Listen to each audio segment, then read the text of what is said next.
Hello and welcome to What the Hey, where I'm your regular host of What the Hey, and today on What the Hey, I'm once again answering yet another question.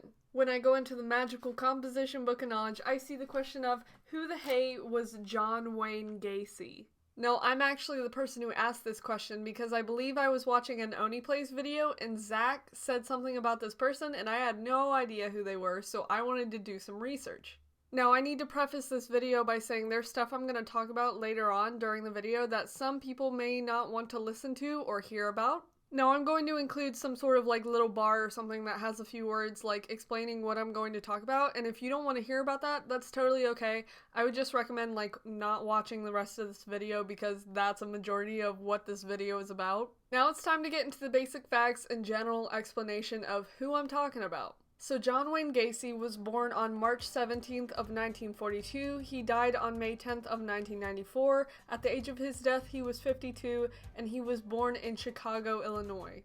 Now, I'm going to go into some early childhood details, and if you listen to some of them, it kind of explains why he was the way he was later on in his life. But anyways, let's get to it. So in his early childhood, John Gacy was both verbally and physically abused by his father. I was kind of impressed because after reading about the abuse and everything, John Gacy apparently did not hate his father, like he didn't have any like hatred towards him, like when all that was happening, which is very interesting.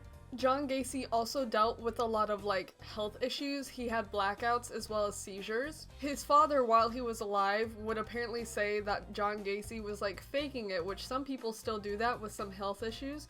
But he would say that his son, John Gacy, was like faking all the illnesses and that nothing was actually wrong with him. John Gacy's like family and stuff believed him other than his father, but like his father was still like a big influence and stuff, so that's like kind of a problem. Now I'm gonna go into the jobs and stuff that John Gacy had, because there's a lot of them.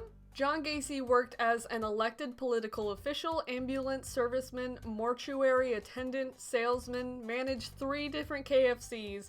He was a cook, a business owner, and worked as a clown. The clown part sounds a little weird, but it kinda goes into stuff. So pretty much a good majority of his life, John Wayne Gacy was seen as like a kind, helpful, and useful person to pretty much everyone. Now I'm gonna go into why. All of that is incorrect and it's not cool. So I mentioned it earlier, but I'm gonna put another bar just in case you need a little reminder about the stuff I'm gonna go into, because none of it is pleasant. In total, John Wayne Gacy murdered at least 33 young men. The phrase young men is very prevalent through like all of like his horrible like history. From like the 33 people that he murdered, he buried 26 of them like underneath his house in like a crawl space. It's absolutely disgusting because when he buried the bodies like in the crawl space or whatever, he put like a chemical or something on them so they would decompose faster, which was a whole problem for the police. In general, John Wayne Gacy tortured, assaulted, and basically raped a bunch of young men.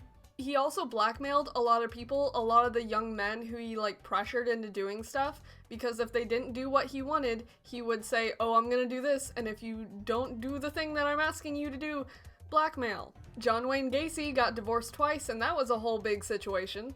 John Wayne Gacy also served a prison sentence. He was tried in court, and finally, to wrap everything up, he was officially executed on May 10th of 1994 via lethal injection. The funny thing that happened with the lethal injection is apparently on the first try, it didn't work, and the people that were there were quoted saying that he got a better death than a lot of his victims, which is horrible. It's also crazy because the time that he served a sentence in prison, he like climbed up the ranks of being like a good prison mate and basically was excused because of good behavior, but he still did all these horrible things. It's also insane because a lot of the victims, when they would come out about their stories and tell like what happened, all the people would say, no, it's not true, they're lying, there's not actual proof. John Wayne Gacy would continually deny this stuff as well. It's also crazy because one of the companies that John Wayne Gacy had, a lot of his victims were from that because he'd promised them that he'd like put them up in rank wise and stuff like that to like make them better, but it didn't really turn out that great, clearly. When John Wayne Gacy was a clown, he'd like visit all these kids and stuff, which clearly isn't great, but when he had his victims, he would use tricks from when he was a clown to basically torture his victims, which is insanely gross and horrible. But all of this was so interesting to me because you can kind of tell from like his early childhood, he just kind of got messed up in the head and it resulted in all the bad stuff that he did. But that's basically the answer to the question, so if you have any questions, let me know and I'll get to answering them as soon as I can. So thank you so much for watching. Bye!